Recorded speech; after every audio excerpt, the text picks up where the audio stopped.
Hello student, আজকে আমি নিয়ে এসেছি পিরিয়ডিক অ্যাসেসমেন্ট টেস্ট অর্থাৎ পেট 2025-26। তো এটা ক্লাস 6-এর বাংলা মিডিয়াম। তো medium Bangla, total question 40, language 1 Bengali, এটা হলো কোয়েকশন নম্বর 1 থেকে 10। এরপর language 2 English, question number 11 to 20, mathematics 21 to 30, science question number 31 to 40, social science question number 41 to 50। তো এগুলি আমরা দেখব। তো এই চ্যানেলটি সাবস্ক্রাইব করে নেবেন। আর ক্লাস 6-এর এটা। তো দেখুন, নিচের অনুচ্ছেদটি পড়ে 1 থেকে 5 নম্বরে প্রশ্নের উত্তর দাও। ড্রাগনফ্লাই বড় এবং শক্তিশালী। তাদের বড় যৌগিক চোখ থাকে, যার অর্থ হলো প্রতিটি চোখ হাজার হাজার ছোটো চোখ দিয়ে তৈরি, যা ড্রাগনফ্লাইকে সমস্ত দিক থেকে দেখতে সাহায্য করে।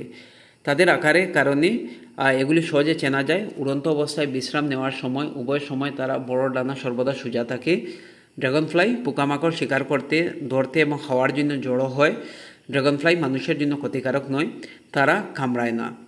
আসলে আমরা বলতে পারি যে তারা সহায়ক, কারণ তারা সেই পোকামাকড় খায় যা আমাদের সবচেয়ে বেশি বিরক্তি করে, যেমন মশা ও মাছি। আর ড্রাগনফ্লাই সারা বিশ্বে পাওয়া যায়, বেশিরভাগ জলের কাছে। ড্রাগনফ্লাই উষ্ণ আবহাওয়ার পছন্দ করে, তাপমাত্রা কমপক্ষে 30-এর মাঝামাঝি না পৌঁছানো পর্যন্ত আমরা তাদের দেখতে পাই না।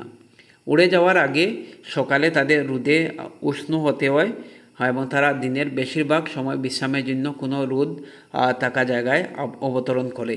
ড্রাগনফ্লাই আমাদের গ্রহে বসবাসকারী প্রথম দিকের উড়ন্ত প্রাণীদের মধ্যে একটি, এবং উডোনাটা নামক একটি প্রাচীন পোকামাকড় গোষ্ঠীর অন্তর্ভুক্ত। মনে রাখবেন। তো এগুলি আনসার দিন। ড্রাগন মাছিদের বড় চোখ তাদের সঠিক দেখতে সাহায্য করে, বা বাম দিকে দেখতে বা সব দিকে দেখতে, না উপরে কোনটি নয়। তো এটা শুদ্ধ উত্তর হবে অপশান সি, সব দিকে দেখতে। নেক্সট দেখুন, কোয়েশ্চন নম্বর 2। ড্রাগন মাছি মানুষের জন্য ক্ষতিকারক নয়, তো কারণ তারা মানুষকে কামড়ায় না। তো এটা শুদ্ধ উত্তর হবে তারা মানুষকে কামড়ায় না। অপশান বি কারেক্ট হবে। ঠিক আছে। এরপরে দেখুন কোয়েশ্চন নম্বর 3। ড্রাগন মাছি বেঁচে থাকে শস্য খেয়ে, পোকামাকড় খেয়ে, মধু পান করে, না উপরে কোনোটি নয়। তো এটা অপশান বি, পোকামাকড় খেয়ে। কোয়েশ্চন নম্বর 4। আমরা ড্রাগন মাছি কোথায় পাই? জলের কাছে, মাঠের কাছে, আগুনের কাছে, না উপরে কোনোটি নয়। শুদ্ধ উত্তর হবে অপশান এ, জলের কাছে। ড্রাগন উষ্ণ আবহাওয়ায় উড়ে বেড়ায়, কারণ তাদের রোদে উষ্ণ হতে হয়, না রোদে অসুবিধা হয়, না বিশ্রাম নিতে হয়, না উড়তে হয়। তো এটা দেখুন, ওড়ার জন্য তারা সবসময় উষ্ণ থাকে। তো এটা হবে অপশান, দেখুন, রোদে উষ্ণ হতে হয়। তো option A is the correct answer. Question নম্বর দেখুন, এখন নিচে অনুচ্ছেদটি পড়ে 6 থেকে 10 প্রশ্নের উত্তর দাও। ডানা ফুল খুব পছন্দ করে। তার প্রিয় ফুল হলো ডেইজি, টিউলিপ এবং ড্যাফোডিল। টিউলিপ এবং ড্যাফোডিল প্রতি বসন্তে ফুটে, আর ডেইজি গ্রীষ্মের শেষের দিকে ফুটে। এই গাছগুলি বহু বর্ষজীবী, বছরের পর বছর ধরে এগুলি ফুটে। ডানা বসন্তকাল খুব পছন্দ করে, কারণ তাদের বার্ষিক ফুল কিনতে ফুলের বাজারে যেতে পারে। বার্ষিক ফুল কেবল এক মরশুমে স্থায়ী হয়, কিন্তু তারা বাগানকে রঙিন করে তোলে। আর ডানা শনিবার সকালে খুব তাড়াতাড়ি উঠেছিল। সে বাজারে তাড়াতাড়ি যেতে চেয়েছিল, যাতে সে বাড়ি ফিরে সব কিছু রোপণ করার সময় পায়। সে সাপ্তাহিক ফুলের বাজারে গেল, সেখান থেকে তার কিছু বন্ধুর সাথে দেখা হলো। ডানা তাকে ডাকলো। ডানা একটি বড় হাসি দিয়ে বলল, চলো একসাথে ঘুরে আসি। ডানা আর তার বন্ধুরা প্যান্সি, জেরিনাম, পেরিউস্কেল আর পেটুনিয়া দেখতে পেল। আহা, এত সুন্দর ফুল! ডানা চিৎকার করে বলল, আমি সবগুলি ভালোবাসি। তো দেখুন, ডানা লাল এবং হলুদ, প্যান্সি নীল, পেরিউঙ্কেল বেগুনি, পেটুনিয়া কেনার সিদ্ধান্ত নিল। এতে আমার বাগান অনেক রংযোগ্য হবে, ভাবলো ডানা।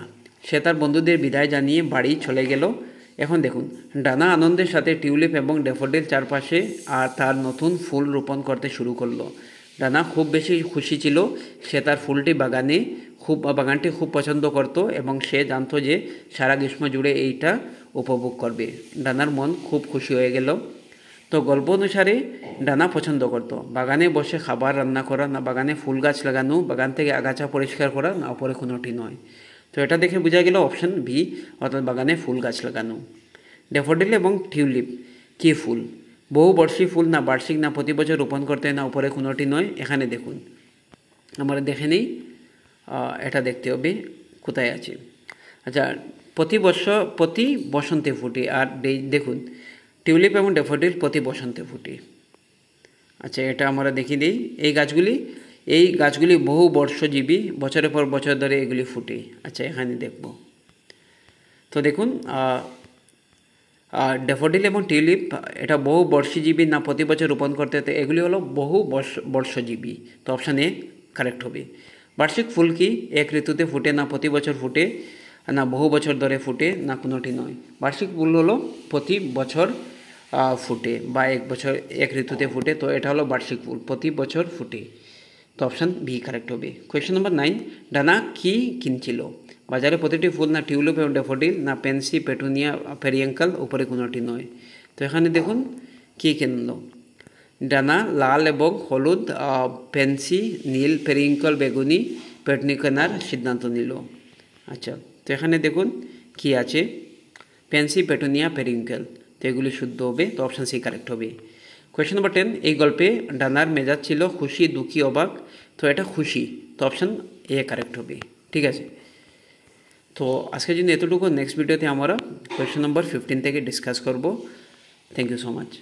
সরি, কোয়েশ্চেন নম্বর 11 থেকে ডিসকাস করব। আজকে আমরা কোয়েশ্চেন নম্বর 10 পর্যন্ত ডিসকাস করলাম। Thank you so much.